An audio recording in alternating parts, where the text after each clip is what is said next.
Ya, Mitra TA TV, selamat malam untuk Anda yang baru saja bergabung. Kita di program yang sangat spesial, Dialektika bersama Kampus Bumi Bengawan, Universitas Surakarta, STIA ASMI, dan juga Adparta. Dan topik kita malam hari ini adalah mengurai keruwetan permasalahan bernegara tentu saja di Indonesia.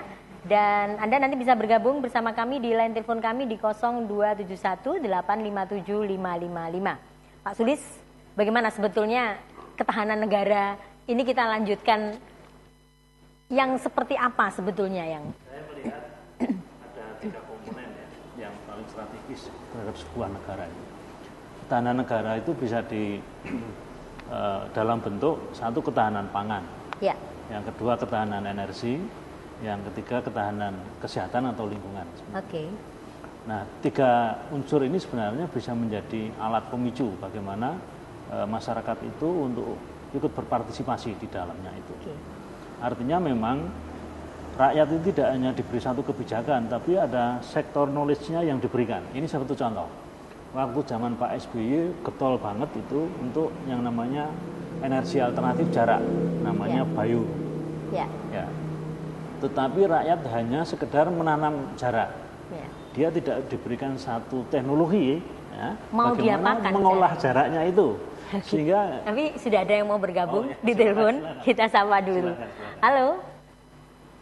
Ya, selamat malam. Selamat malam, dengan siapa, di mana ini Ibu? Mbak? Dari Anin di Pacitan. Anin di Pacitan. Silahkan Anin. Ya. Gimana?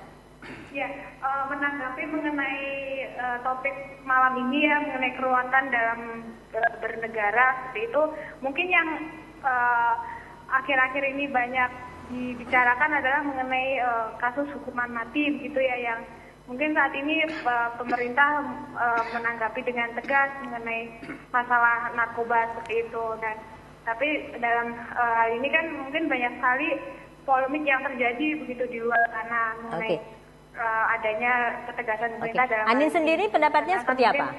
Adanya kepentingan politik dari Kelompok kepentingan tertentu? golongan tertentu seperti itu kan, Ya. dan atau mengenai faktor HAM gitu kan. Dan Oke. bagaimana tanggapan para narasumber mengenai hal ini? Oke, Anin sendiri pendapatnya? Halo? Ya. Anin sendiri pendapatnya seperti apa? Ya, Dengan menurut saya mengenai hal ini ya saya sangat setuju gitu kan, karena mungkin dengan adanya mungkin hukuman yang seperti ini kan setidaknya bisa mengurangi mungkin tingkat orang jadi jerah? peredaran gitu, karena kan hanya karena satu orang mungkin generasi bangsa kan bisa jadi hancur seperti itu. Oke, Gitu, baik. demikian. Terima kasih. Terima kasih dari Pacitan. Ternyata kita juga dilihat sampai Pacitan. Luar biasa sekali. Anin, Prof. Brojo juga dari Pacitan. Jadi ini sangat luar biasa sekali. Sama Pak SBY. Iya, sama Pak SBY. Sebelum nanti dijawab oleh Prof. Brojo, kita teruskan dulu Pak Sulis. Jadi artinya memang 3 hal tadi, pangan, energi, kesehatan, tidak hanya bio jarak ini suruh nanem, tapi nggak tahu kalau habis itu mau diapakan. Nah, itu karena sektor knowledge atau teknologi ini tidak diberikan kepada rakyat. Belum barangkali. Sama sekali tidak. Sama sekali tidak. Oke. Nah, sehingga yang terjadi adalah Semua berkaitan ya artinya. dan yang terjadi adalah maklar-maklar yang bermain itu. Oke, artinya Maklar-maklar menjadi tidak proyek jarak efektif, akhirnya. tidak menjadi efisien lagi Dan ketika mangkrak pertama akhirnya, kali gitu.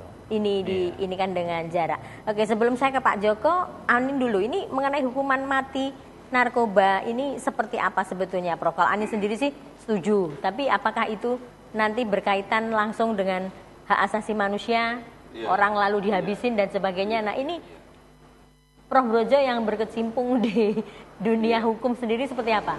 Ya, jadi narkoba itu digolongkan sebagai extraordinary crime, jadi kejahatan yang Sangat di luar biasa ya? Iya, luar biasa. Orde itu artinya ketertiban, ekstra itu di luar itu, lebih dari itu. Jadi kalau toh hukumannya tidak seperti yang lain itu mestinya tidak ribut. Tapi yang paling penting di sini harus ada sosialisasi supaya masyarakat kita itu bisa memahami kalau ada perbedaan-perbedaan hukum dan lain sebagainya. Saya ambil contoh kasus yang ada di Situbondo, Mbah Tuwe yang ambil kayu ya di perhutani.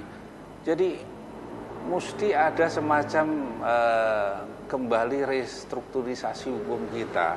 kita butuh peradilan-peradilan yang tidak sampai terlalu bertele-tele macam-macam, bisa diselesaikan dengan peradilan adat atau kebiasaan di situ. Misalnya Mbah Kayune dibalekke dan lain sebagainya. Tidak perlu sampai di sidang gitu ya. Iya. Tapi barangkali seperti Pak Sulis bilang tadi, mungkin itu karena knowledge-nya. Iya, karena knowledge-nya gitu. Jadi kemudian yang aparat-aparat juga karena mereka textbook juga. Tidak kalau mencuri semua, pasal sekian, ya semua sekian, semua mengambil benda milik orang lain tanpa izin itu kategorinya pencurian harus dihukum. Apakah itu kayu, sandal jepit, ayam? Ini yang mesti harus ditanggapi secara arif oleh semua pihak, terutama para penegak-penegak hukum itu. Jadi kembali pada masalah hukuman mati. Sebetulnya ada beberapa alternatif untuk hukuman mati ini, kecuali extraordinary yang sekarang dilakukan secara darurat, ya tentu darurat narkoba. Itu ada misalnya hukuman pengganti yang disebut maksimum berganda. Jadi misalnya membunuh orang 15 tahun hukumannya, ancamannya.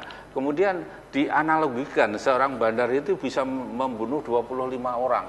20 kali 15. 20 kali 15, berapa itu banyak pokoknya, 300 tahun ya. Dan itu kemudian Indonesia berbaik hati memberikan semacam keringanan. Ora 300 tahun tapi 150 tahun. Itu sama saja sebetulnya. Tapi nanti dia masih kendalikan juga dari penjara. Lah itu tergantung kita. Kalau kita lemah, orang-orang kita lemah, ya bisa aja. Malah mereka mungkin jadi pion-pion orang-orang di penjara itu. Ini pekerjaan bagi kita. Berarti balik lagi kita juga ya? Reformasi birokrasinya Pak Yudi siapa menterinya itu? Dan lain sebagainya. Ini wajib beliau itu lihat apa yang terjadi. Kok masih di penjara bisa edarkan narkoba? Kembali itu masalah ekonomi.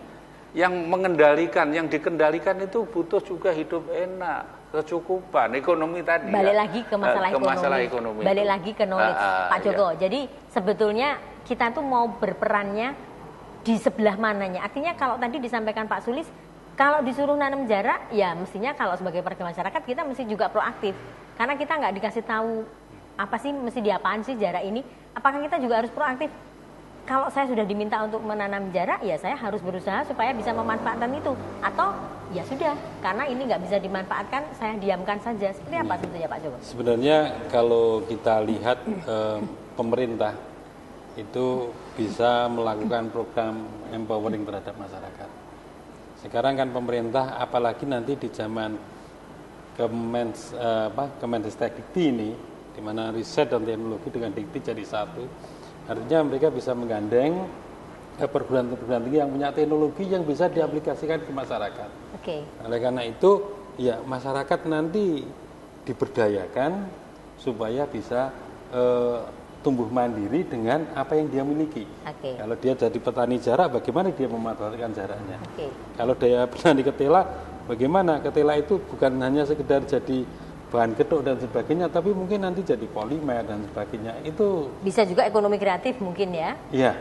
Nah, tadi Prof. Brojo sempat menyampaikan juga, nah sekarang kalau di kampus Bumi Bengawan sudah ada wakil dari UNSA dan STA ASMI. Dalam bentuk klungsu tadi ya, Prof, saya tertarik sekali. Sedikit apa sih yang bisa diberikan? Artinya apakah warga Sivitas Akademika ini juga dimotivasi untuk peduli gitu? Jadi, gimana itu Prof? Banyak jalan menuju ke situ, bukan ke rumah, ke ya, situ. Misalnya KKN kita, nggak usah nulis-nulis macam-macam. Mereka bertugas sebagai pembaharu di masyarakat, inovator, dengan apa yang dikatakan oleh Pak Sulis, Pak Joko tadi. Bagaimana mereka bisa membuat masyarakat berdaya dengan cara misalnya KKN-nya diubahlah, jangan seperti zaman saya dulu, itu sudah kuno banget ya.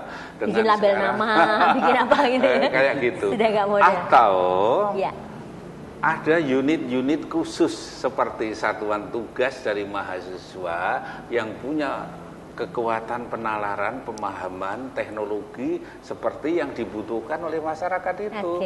Misalnya jarak tadi, ada misalnya ada mahasiswa teknologi perminyakan, kan ada itu. Ya. Ya, mereka diberi bekal itu, terjun ke desa, terjun ke masyarakat, kasih tahulah bagaimana ini bisa masyarakat berdaya dan apa yang dihasilkan bermanfaat bagi kehidupan mereka.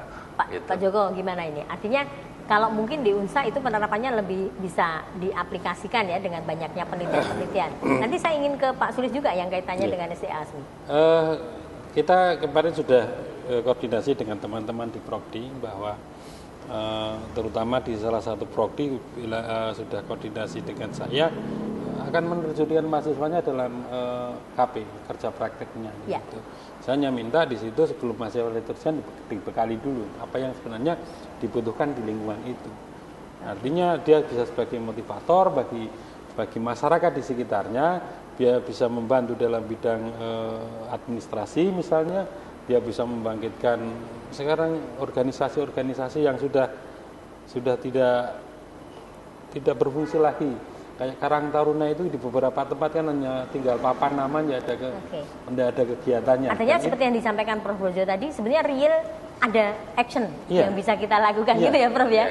Jadi tidak hanya sekedar oh ini untuk memenuhi saja, mari kita KKN, mari kita kerja praktek dan sebagainya, tapi secara real kita juga ikut berpartisipasi. Iya, sementara ini kita baru merintis untuk kerjasama dengan beberapa wilayah kelurahan nanti di sekitar Solo dan Karanganyar tentunya, karena kita kebetulan pas di tengah-tengah perbatasan ya. Iya.